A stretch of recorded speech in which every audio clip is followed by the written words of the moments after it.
Howdy folks, how's everybody doing today? It's been a minute since I put anything out. Yeah, a thing called work keeps getting in the way of stuff. Got another little different project here in the garage. Not in the garage, actually in the house. You seen me not too long ago, I put out the video on the hot water heater on replacing the element. Well, what you're looking at here is a water expansion tank, thermal expansion tank. What happened was, let me take you over here. You'll see there's one sitting right there. And you'll see it comes up, goes over, and goes down, and here's the hot water heater.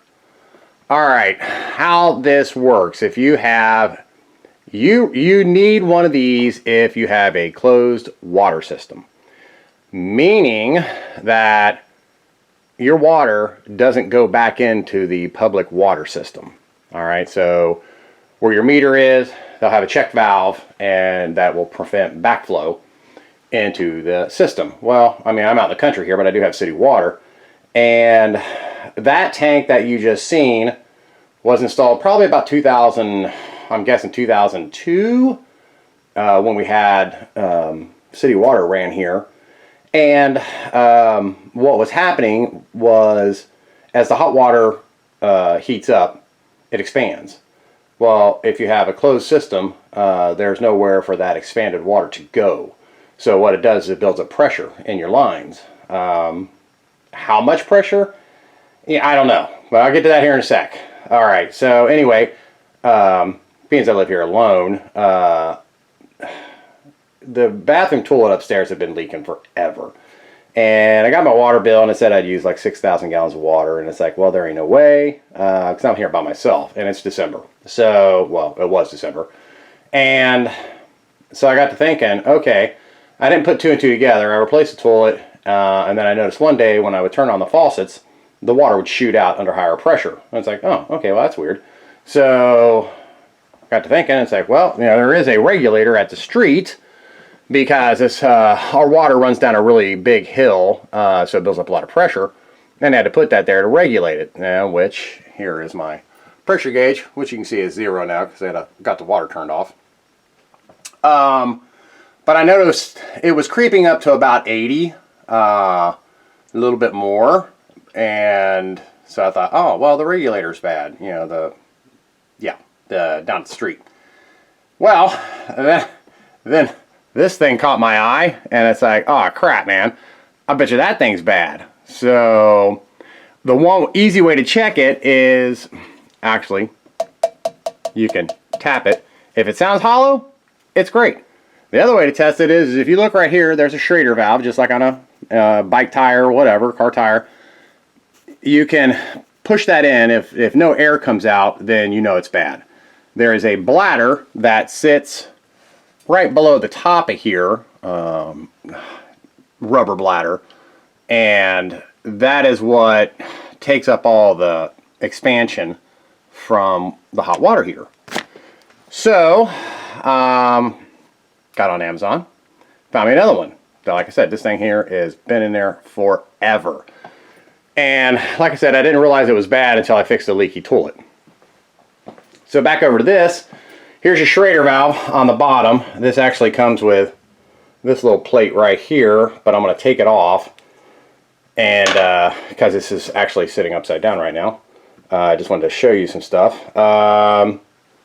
This one here says it is pre-charged at 40 psi. I checked it out in the garage. It was not. It had about 15 psi in it. So you can just take a bike pump, whatever you got, air compressor, fill it up, and I've got this in at 40 psi.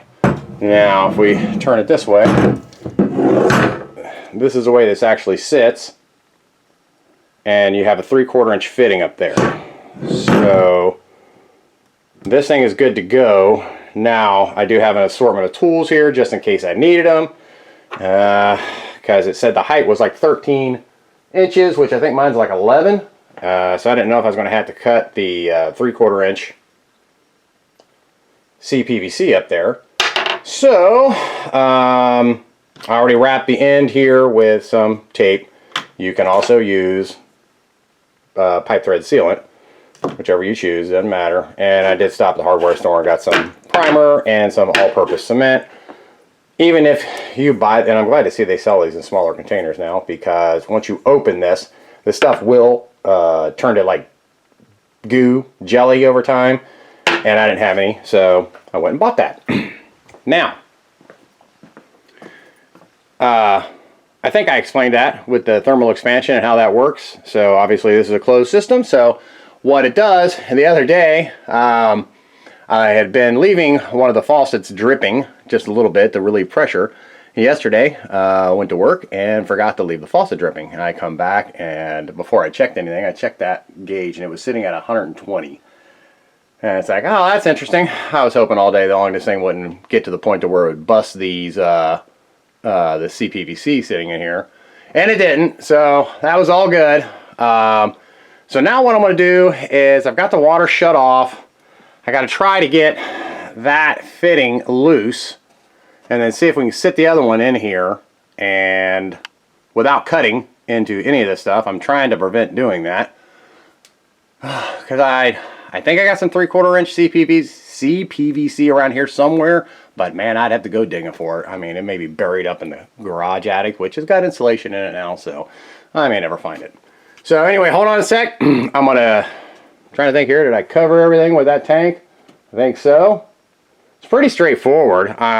This is not a hard job to do, and even if you do have to do it and you don't have one, all you got to do is tee off of your cold water line coming into your hot water heater, and yeah, tee off your cold, and then just come over and find a place to mount this thing, and then use like a strap bracket or something to hold it up in place.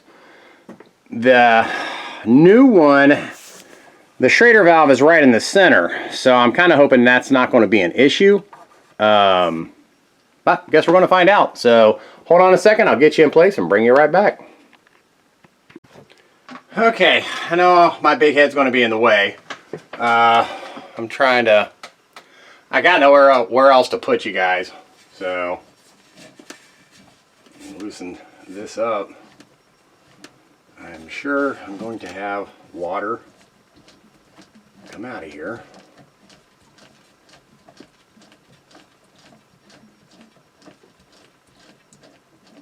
Took me a minute to figure out how this thing loosened up, but I do have a towel. I have a towel down there. Oh my God, that thing's heavy. Hold on a minute, I'm gonna dump this in the sink.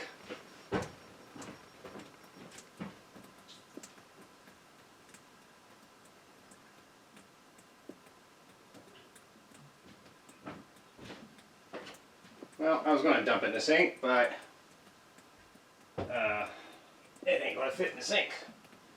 So, I got to figure out how to get this fitting off of here, which is thoroughly disgusting.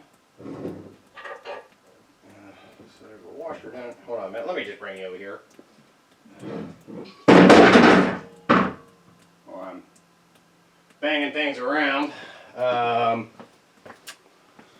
Give me a towel. Okay.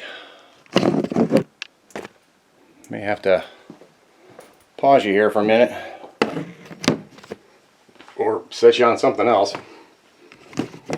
Oh, by the way, I did turn off the electric to the hot water heater, just in case I splattered water everywhere.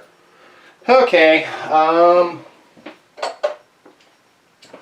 gotta get this fitting off of here, and then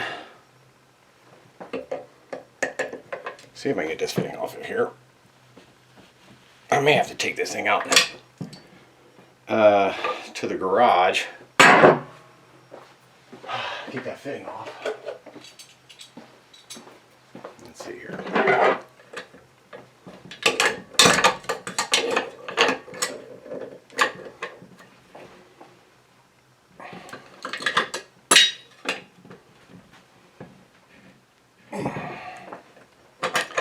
Yeah, I'm going to have to go put this into something so I can get enough leverage on it.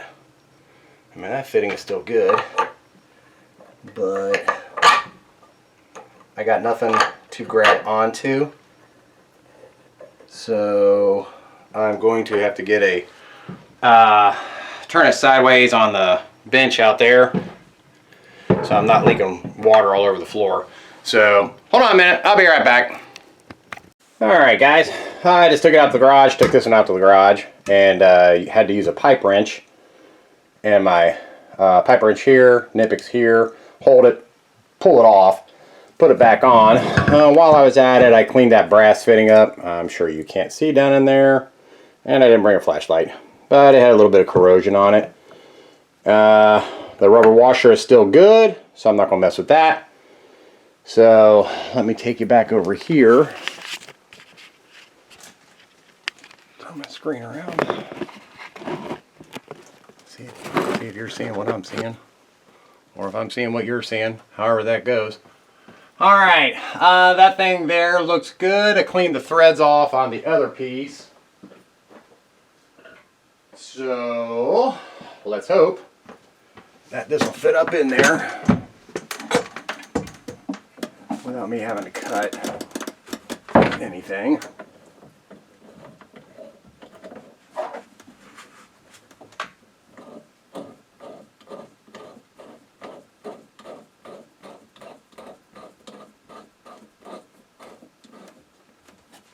And I want to see if that, yeah, that'll be close enough.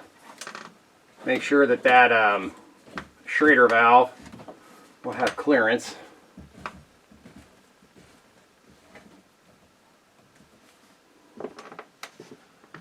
Okay, put that on there.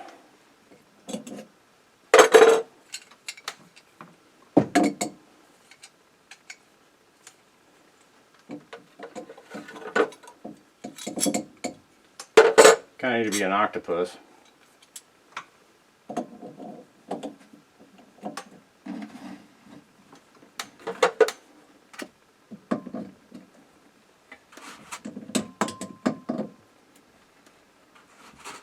Trying not to break anything, because local hardware store closes at noon, and if I break something, then I gotta run all the way down to Madison or Lawrenceburg, which is a half an hour away. Alright, so we've got that on.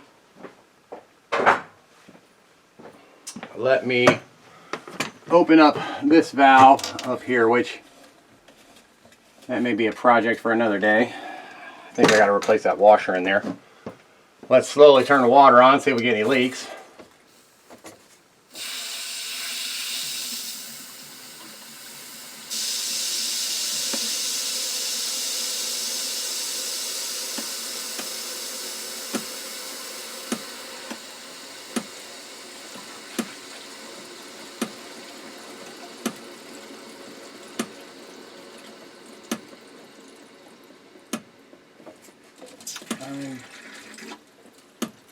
I have a leak somewhere. Where? I can't really tell. I think it's leaking. I don't know if you can see it. Probably not. It's leaking, I believe.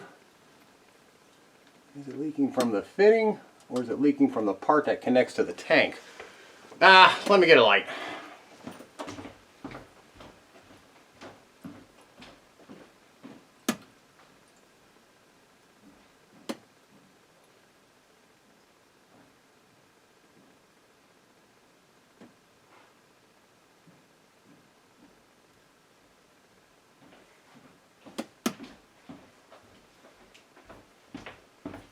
I do know the washer was good.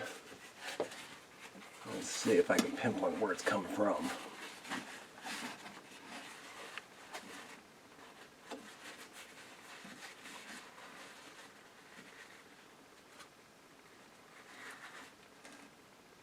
Well, it looks like it's coming from where the fitting adapts to the tank. Alright, so turn the water back off. and I think just gotta take it back off. I think I may try the pipe dope instead of the thread tape. No, it looks like it's leaking.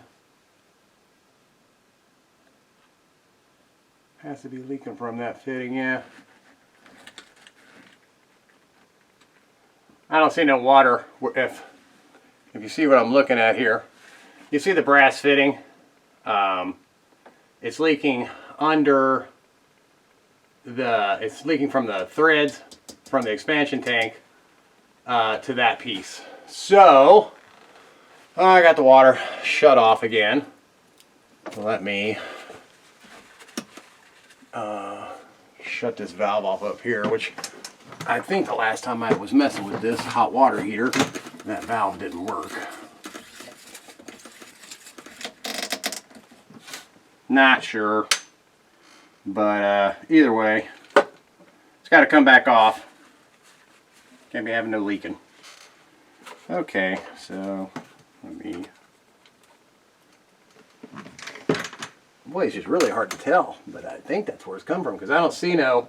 I know my big head's in the way. I'll get you over here so you guys can see.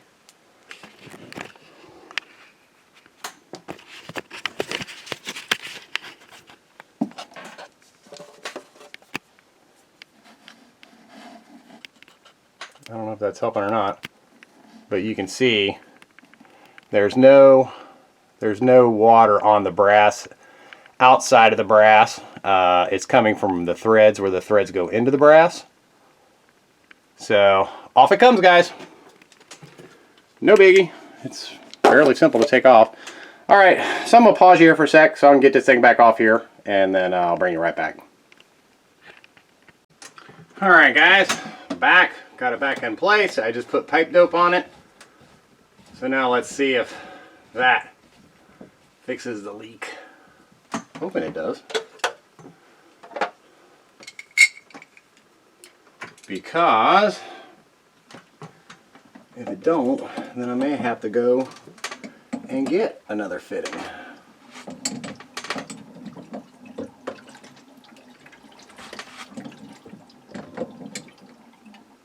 Now these are nothing. Okay, so that's on there good and tight. Yeah. Okay, so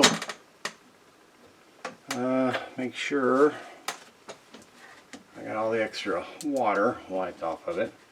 I'm hoping this thing ain't leaking. I really don't want to have to drive an hour out of my way just to get that fitting. I got stuff to do today. All right, let's turn the water back on. I think.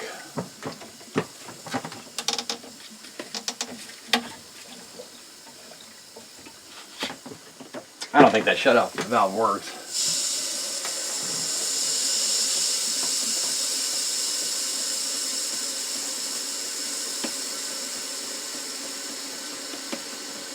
And I don't believe there was a O-ring at the top of the brassing, but it doesn't thread all the way down.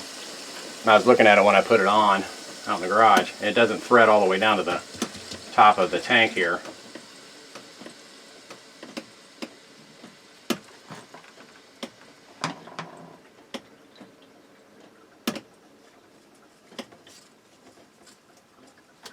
All right, I'm not seeing any drippage, which is a good thing. Get my towel back out of here before I forget and leave that in there. Got another one down in here too. All right. Okay. So, yeah, no drips. No nothing.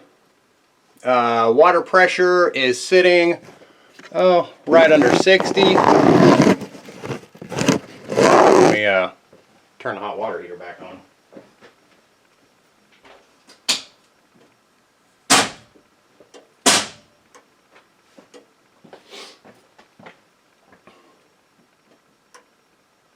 So far so good. Well, one thing I do got to do is put my tank strap back on, just in case it decided to fly off and go somewhere. Get my stuff out of here.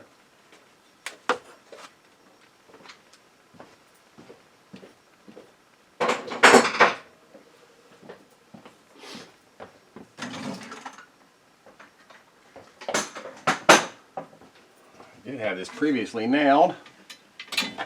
I'm going to stick it back in that nail hole.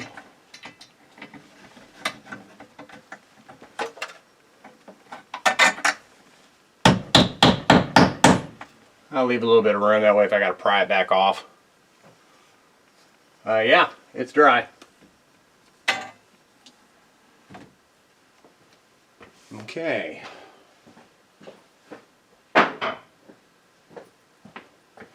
Just got to mop my floor in here. Okay, so there you see the gauge. It's sitting at 60. And that should solve the problem. Guess I can take you out to the garage and kind of show you the inside of the other one. These tanks are, they're light. I mean, other than the weight of the metal, they're really light because all they got in them is air. So we are good there. So we'll go out and take a look at the inside of the other one. You know, and I'm trying to think. I'm trying to remember when I installed that water softener, because I did notice there was quite a bit of rust and stuff built up in there, but I don't remember. But anyway, you see how easy that is to install. We still have room down here for the Schrader valve. You know, we can move it out of the way a little bit should we need to access that and pump more air in it, but you don't have to do that. Like I said, make sure and it says right on the sticker 40 pounds, so just make sure you got 40 pounds in it and you should be golden, man. It should be good to go. So I think while I'm in here cleaning this floor up in this water, it's not a whole lot, I will clean it off because it's filthy up there. It's just a closet. So alright, so hold on a sec, I'm gonna take you out to the garage and we will take a look at the other one, and then we will come back and see what our pressure is still reading. It may go up a little bit, but it held pretty steady before, but like I said, that tool was leaking, so I don't know, man. Anyway, hold on a sec, we'll go out to the garage. Alright guys, you should be able to see enough, well enough. That thing is just caked with rust, and it is filled with water. So when you get your new tank, I ain't kidding you, it weighs maybe 3 pounds. I didn't weigh it, but it's pretty light. Here is what this one's weighing. 21.8, almost 22 pounds. Because it's filled with water. So I will put a link in the description for the one that I got. Because I don't even know if this company is in business anymore. Like I said, I had to install this thing probably back in 2002. When we had our city water ran. I don't know. Man, it's been a long time. That's all I can tell you. And even this one says, states factory charge to 40 psi. Alright, so let's go back in the house and we're going to check the pressure gauge and see what it's reading. So be right back. Alright guys, we're back in the house. This has been, what, I don't know, 5-10 minutes. This thing would slowly creep up. Right now it's hitting a hair over 60, which is pretty much about where it always sits. So I think we're all good. I will wipe this down again, and I will periodically while I'm doing other stuff around here today, because I got to fix my flagpole mount on the front porch. So, but yeah, we can pretty much wrap this up. I don't know what this fitting here is called, but it just goes from CPVC 3/4 inch to a 3/4 inch brass fitting. So you would need that, or you could actually just use a CPVC threaded adapter on here and then just glue it right in. But if you ever had to take it off, then you're going to have to cut, and yeah. So I was trying to avoid doing that, and fortunately we did not have to cut anything. We didn't break anything. hopefully we fixed something, which I do believe we did. And there you go. That's how you install a thermal expansion tank. You don't need to be a plumber to do it. It takes a few tools. I mean, I used the pipe wrench and I used a pipe wrench and my Nipix. Just to get the old one off, I used the pipe dope. I took the tape off and I put pipe dope on it, so that's what I'd recommend using. It works better anyway. And that was it. I did not end up using the glue. Didn't need the adapter. Yeah, so we're good to go. So hey, thanks for hanging out with me. Hope you got something out of this, and I'll see you guys on the next video. Have a good one.